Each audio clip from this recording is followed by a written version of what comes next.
Hello दोस्तों, नमस्ते सभी को। स्वागत है कहानियों की दुनिया में आप सभी का। आज की कहानी सम्राट अशोक की कथा। सम्राट अशोक की कहानी एक प्रेरणादायी कहानी है। क्रूर सम्राट बदल गया। कहानी इस प्रकार से है। बूढ़े आदमी ने चिल्लाकर कहा, जो तुमने किया है इसे वीरता नहीं क्रूरता कहते हैं। लाशों को देखकर चील, कौवे, गीदड़ और भेड़िए खुश हुआ करते हैं। तुम भी इन्हें देखकर खुश हो रहे हो। जमीन को जीतने का, लोगों को गुलाम बनाने का तुम्हें शौक चढ़ा हुआ है ना।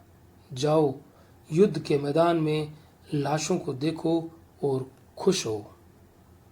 जब सम्राट अशोक कलिंग की लड़ाई जीत ली तो उसका शिविर लगा। वहां वह गया। सेनापति को बुलाकर पूछा, युद्धबंदी कितने हैं?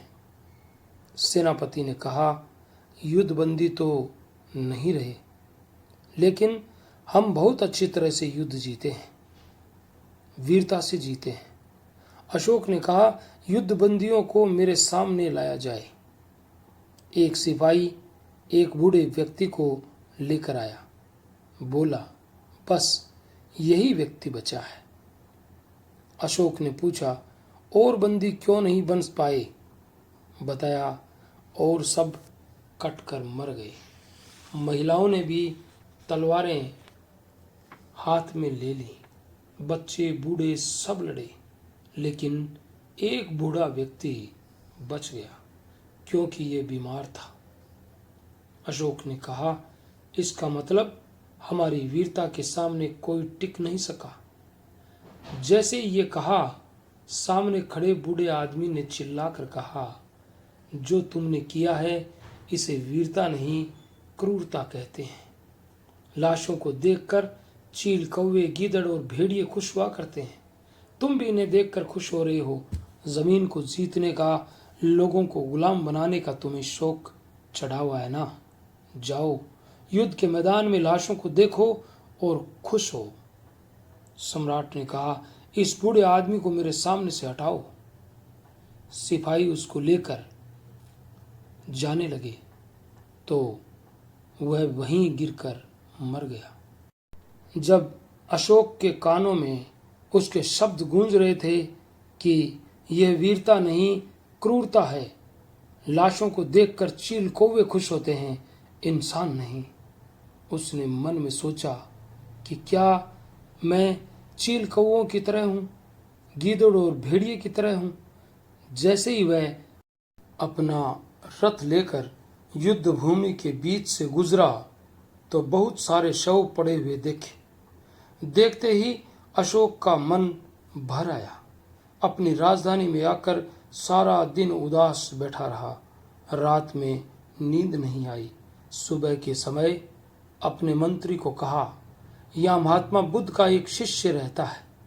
वह महात्मा बुद्ध के संदेश को दुनिया तक पहुंचाता है। उसका नाम है उपगुप्त। उसे मेरे पास लेकर आओ, क्योंकि मुझे शांति नहीं है। आदमी विजय प्राप्त करता है तो बजाय के उन्माद में बहुत मस्ती से रहता है, लेकिन मुझे लगता है कि मैं बहुत कुछ खो बैठा हूं। उसे लेकर आओ। मंत्री उपगुप्त को लेकर आए। उपगुप्त सामने बैठे हुए थे। अशोक ने पूछा, बताओ, वीरता और क्रूरता किसे कहते हैं? उसने समझाना शुरू किया। अन्याय से दूसरों की रक्षा करना, रोते हुए को हंसाना, दूसरों के जीवन को अभय दान देना, इसी का नाम वीरता है। हरी भरी बस्तियों को उजाड़ देना, महिलाओं को विधवा बना देना, बच्चों को अनाथ कर देना, इसे वीरता नहीं कहते, ये क्रूरता है।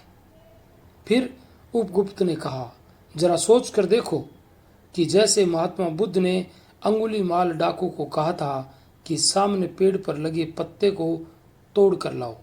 डाकू पत्ता तोड़ कर लाया। बुद्ध ने कहा, जाओ इस पत्ते को वापस जोड़ कर आओ।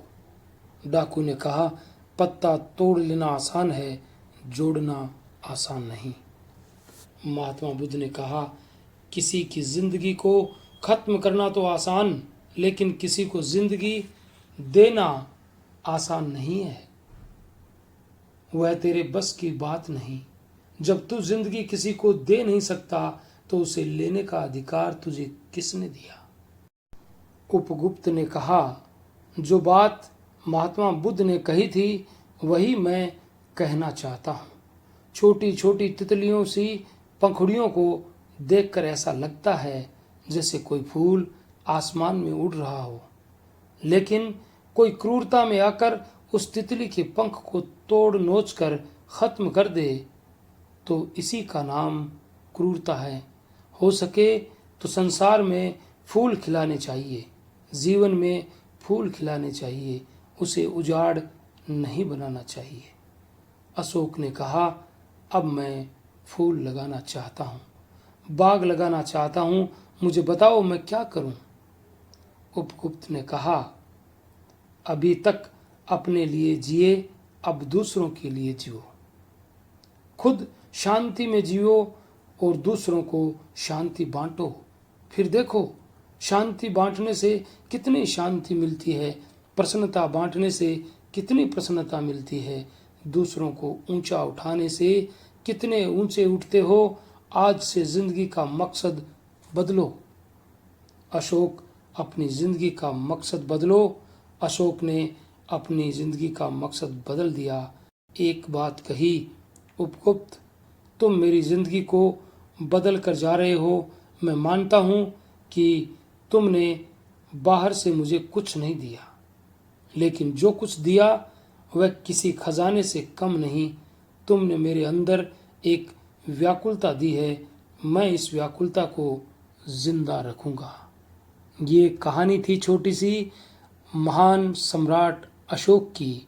अगर आपको अच्छी लगी तो हमारे चैनल को लाइक, शेयर, कमेंट और सब्सक्राइब ज़रूर कीजिएगा और मिलते हैं कल किसी नई कथा के साथ। तब तक के लिए all the best. Thanks for watching.